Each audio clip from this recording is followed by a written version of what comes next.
مرد اونچا اور عورت نیچی نہیں ہے. کہا تھا مرد کو عورت پر کوئی فضیلت نہیں. دوسرا نظریہ میں بتاؤں گا جو آج دنیا مغرب سے لے رہی ہے، وہ سراسر گمراہی ہے، سراسر گمراہی ہے، سراسر. اچھا، اس میں میں ایک ذرا ضمنی بات کہنا چاہتا ہوں. میں نے کہا تھا نا کہ کسی کالے کو گورے پر نہیں، کوئی گورے کو کالے پر فضیلت نہیں. ساتھ ہی کہا تھا مرد کو عورت پر کوئی فضیلت نہیں. مرد اونچا اور عورت نیچی نہیں ہے. شرف انسانیت کو دونوں ایکولی شیئر کرتے ہیں، وہ بھی ہیومن بینگ، وہ بھی ہیومن بینگ. فاستجاب لهم ربهم انی لا اضیع عمل عامل منکم. ان کے رب نے ان کی دعا کو قبول کیا اور فرمایا میں تم میں سے کسی عمل کرنے والے کے کسی عمل کو ضائع کرنے والا نہیں ہوں. من ذکر او انثی، خواہ وہ مرد ہو خواہ عورت. بعضکم من بعض، تم ایک دوسرے ہی میں سے ہونا. ایک ہی باپ کے نطفے سے بیٹا بھی ہے، بیٹی بھی ہے. ایک ہی ماں کے رحم میں پرورش پائی ہے، بیٹے نے بھی بیٹی نے. تو اونچ نیچ کہاں سے آ جائے گی، کدھر سے آ جائے گی؟ بعضکم من بعض، ایک دوسرے میں سے ہو. فالذین ہاجروا، تو وہ لوگ جنہوں نے ہجرت کی، تو ہجرت صرف مردوں تو نہیں کی، عورتوں نے بھی کی. واخرجوا من دیارہم، جو اپنے گھروں سے نکالے گئے، ان میں مرد بھی تھے، عورتیں بھی تھیں. وَأُوذُوا فِي سَبِيلِي، اور جنہیں میری راہ میں ایذا پہنچائی گئی، ان میں مرد بھی تھے، عورتیں بھی تھیں. پہلے شہید ہونے والے دو میاں بیوی، ایک جوڑا، حضرت یاسر رضی اللہ تعالی عنہ اور حضرت سمیہ ان کی اہلیہ رضی اللہ تعالی عنہ. شدید ترین ٹارچر کیا ابو جہل نے اور پھر شہید کر دیا. وَقَاتَلُوا وَقُتِلُوا، پھر انہوں نے قتال بھی کیا، اللہ کی راہ میں جنگ بھی کی اور قتل بھی ہوئے. تو ان تمام کاموں کے اندر مرد اور عورت شریک رہے. قتال سے میں نے عرض کیا تھا کہ فرضیت اس کی جو ہے وہ خواتین پر نہیں ہے. اس کے باوجود خواتین نے حصہ لیا، جاتی تھی، مرہم پٹی ان کے ذمے. آخر جنگ میں زخمی ہوں گے، آئیں گے، کوئی مرد اس میں لگیں گے تو ورکنگ جو ہماری طاقت ہے وہ کم ہوگی. پھر یہ کہ آخر خوراک کا بندوبست تو کرنا ہے، کھانے کا جو ہے راشن کا، وہ کرتی تھی. تو یہ سب کے سب برابر کے شریک ہیں. لَأُكَفِّرَنَّ عَنْهُمْ سَيِّئَاتِهِمْ، میں لازماً دور کر دوں گا ان سے ان کی برائیوں کو. وَلَأُدْخِلَنَّهُمْ جَنَّاتٍ تَجْرِي مِن تَحْتِهَا الْأَنْهَارُ، اور انہیں لازماً داخل کروں گا ان باغات میں کہ جن کے دامن میں ندیاں بہتی ہوں گی. ثوابا من عند اللہ، یہ بدلہ ہوگا اللہ کے پاس سے. واللہ عنده حسن الثواب، اور یقیناً بہترین بدلہ تو اللہ ہی کے پاس ہے. مساوات مرد و زن کے اس نظریے کو سمجھ لیجئے. دوسرا نظریہ میں بتاؤں گا جو آج دنیا مغرب سے لے رہی ہے، وہ سراسر گمراہی ہے، سراسر گمراہی ہے، سراسر گمراہی. لیکن نیکیوں کے میدان کھلے ہوئے ہیں مردوں کے لیے، عورتوں کے لیے. جو مرد کمائے گا نیکی وہ اس کے لیے ہے، جو عورت نیکی کمائے گی وہ اس کے لیے ہے. انڈیویجویلٹی ہے، فریڈم ہے، فریڈم آف ول ہے، مساوی ہے. اور اسی لیے میں نے یہ جو آیت ہے دیکھیے، اس میں 10 اوصاف میں مردوں عورتوں کو برابر برابر. عام طور پر قرآن کا اسلوب یہ نہیں ہے. اسے عربی میں کہتے ہیں برسبیل تغلیب. ایک مجمع ہے، مرد بھی ہیں عورتیں بھی ہیں، تو مذکر میں خطاب ہوگا، مؤنث کے صیغے سے خطاب نہیں ہوگا. وہ تابع ہیں، ساتھ ہی آ جائیں گے. لیکن یہ آیت دیکھیے کتنی طویل ہے. ان المسلمین والمسلمات، یقیناً فرما بردار مرد اور فرما بردار عورتیں. والمؤمنین والمؤمنات، اور صاحب ایمان مرد اور صاحب ایمان عورتیں. والقانتین والقانتات، اور فروتنی اختیار کرنے والے مرد اور فروختنی اختیار کرنے والی عورتیں. والصادقین والصادقات، اور سچ بولنے والے مرد اور سچ بولنے والی عورتیں. والصابرین والصابرات، اور صبر کرنے والے مرد اور صبر کرنے والی عورتیں. والخاشعین والخاشعات، اللہ کے سامنے جھکنے والے مرد اور جھکنے والی عورتیں. والمتصدقین والمتصدقات، صدقہ دینے والے مرد اور صدقہ دینے والی عورتیں. والصائمین والصائمات، اور روزہ رکھنے والے مرد اور روزہ رکھنے والی عورتیں. والحافظین فروجہم والحافظات، اور اپنی شرمگاہوں کی حفاظت کرنے والے مرد اور اپنی شرمگاہوں کی حفاظت کرنے والی عورتیں.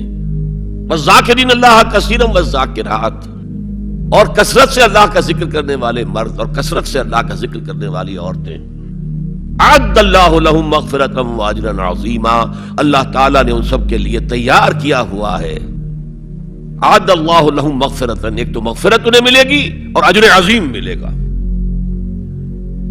یہ ہے وہ تصور مساوات مرد و زن، کوئی اونچا نہیں کوئی نیچا نہیں۔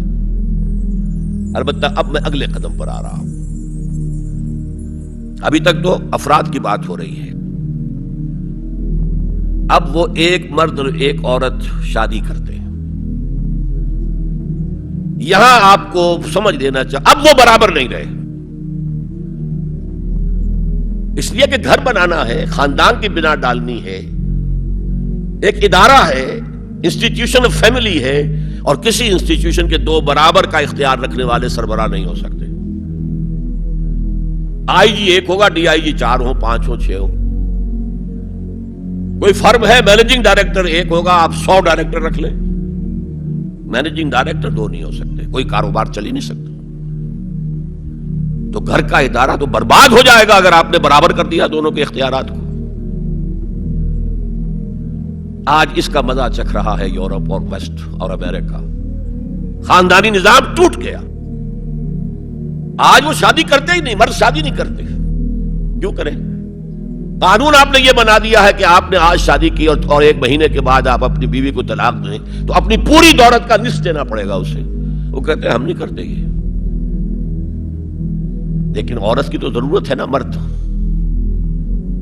کی ضرورت عورت ہے، لیکن عورت کی ضرورت بھی تو ہے مرد۔ مرد کہتا ہے آؤ میرے ساتھ رہو، کھاؤ پیو، میں شادی نہیں کروں گا۔ وہ یہ کہتے ہیں وی آر لیونگ ٹوگیدر، بس we are not married, we are living together. بچے بھی ہو رہے ہیں۔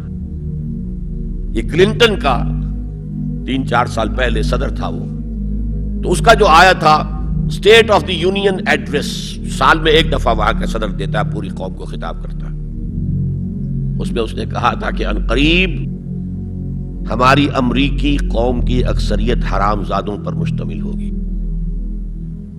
اس کے الفاظ حرام زادہ نہیں، اس نے کہا باسٹرڈ نہیں کہا، کیا کہا؟ Born without any wedlock, ماں باپ کے درمیان کوئی شادی کا بندھن ہے ہی نہیں اور بچے پیدا ہو رہے ہیں، یہی تو حرامی کہلاتے ہیں ہمارے ہاں۔ حرام زادہ کسے کہتے ہیں؟ اور یہودیوں نے حضرت مسیح کو کیوں کہا حرام زادہ؟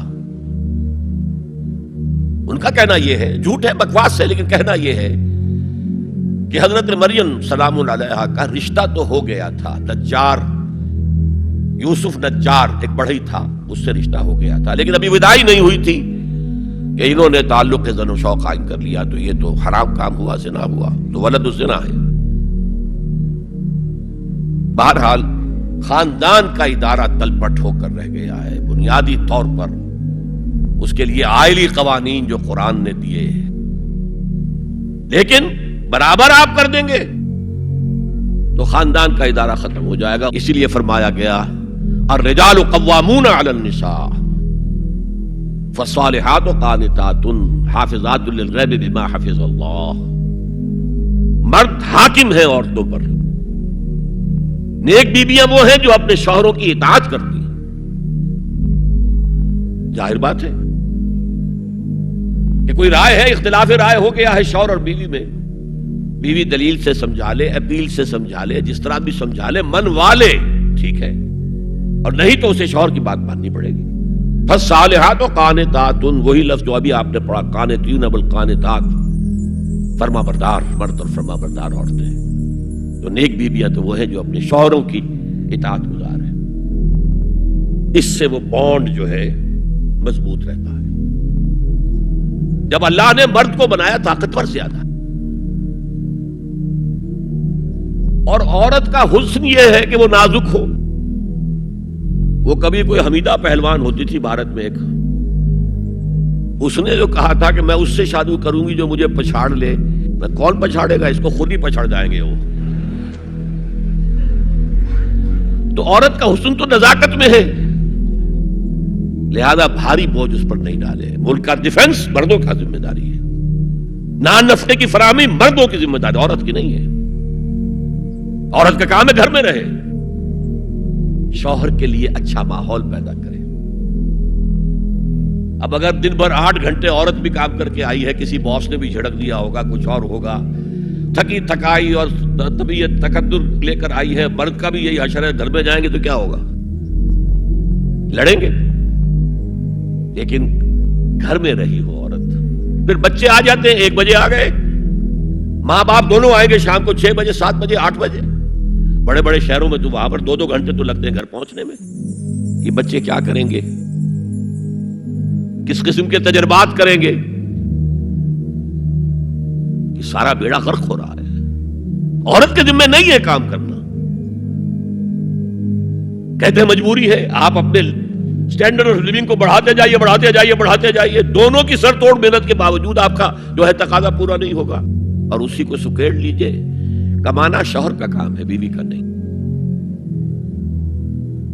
اس کو اقبال نے کہا ہے کہ اسلام کا معاشرتی نظام 2 حصوں پر مشتمل ہے: حافظ ناموس زن، ایک تو عورت کی عصمت و عفت کی حفاظت، مرد آزماں، مرد کے اوپر چیلنج ہے، بھاری بوجھ تمہیں اٹھانے ہیں، مرد آزماں مرد آفرین، بھاری کام سارے مردوں کے لیے ہے، عورت گھر میں رہے۔ اور آج بھی امریکہ میں جو سٹے ایٹ مومز کہلاتی ہیں، وہ مائیں جو گھروں میں رہتی ہیں، ان کا بہت بڑا ان کا مقام ہوتا ہے، ان کے بچوں کی تربیت جو ہو سکتی ہے۔ اور سب سے زیادہ مظلوم وہاں پر عورت ہے۔ مجھے بتایا جاتا ہے کہ جب سردی برف پڑ رہی ہوتی ہے تب بھی سب سے پہلے سڑکوں پر آپ کو عورتیں نظر آئیں گی، مرد 1 گھنٹے بعد گھر سے نکلے گا، کیونکہ اس عورت نے کہیں اپنے بچے کو کسی بیبی سیٹر کے پاس، چلڈرن کیئر کے پاس بھیجے گی، پہنچائے گی، پھر اپنے آفس جائے گی، شام کو آفس سے نکلے گی، وہاں سے بچے کو لے گی، پھر گھر آئے گی۔ مظلوم ترین عورت ہے وہاں پر، دونوں بوجھ ڈال دیے اس پر، حمل بھی وہ اٹھائے، ولادت کی سختی بھی سہے، اور معاش کا بوجھ بھی ڈالو اس پر۔ واقعہ یہ ہے کہ آج کی عورت انتہائی مظلوم عورت ہے۔ ایک تو اسے کھلونا بنا لیا، عجیب حیرت ہوتی ہے مغربی تہذیب کو کیا ہوا ہے۔ عورت ننگی، مرد پورا لباس پہنے ہوئے، پینٹ بھی ہے اور کوٹ بھی ہے، سوٹ پورا ہے اور ٹائی بھی ہے، اور عورت ننگی ہے، اور شدید ترین سردی کے اندر ٹانگیں ننگی ہیں اس کی۔ یہ اسلام کا معاشرتی نظام اس کو کسی صورت گوارا نہیں کرتا۔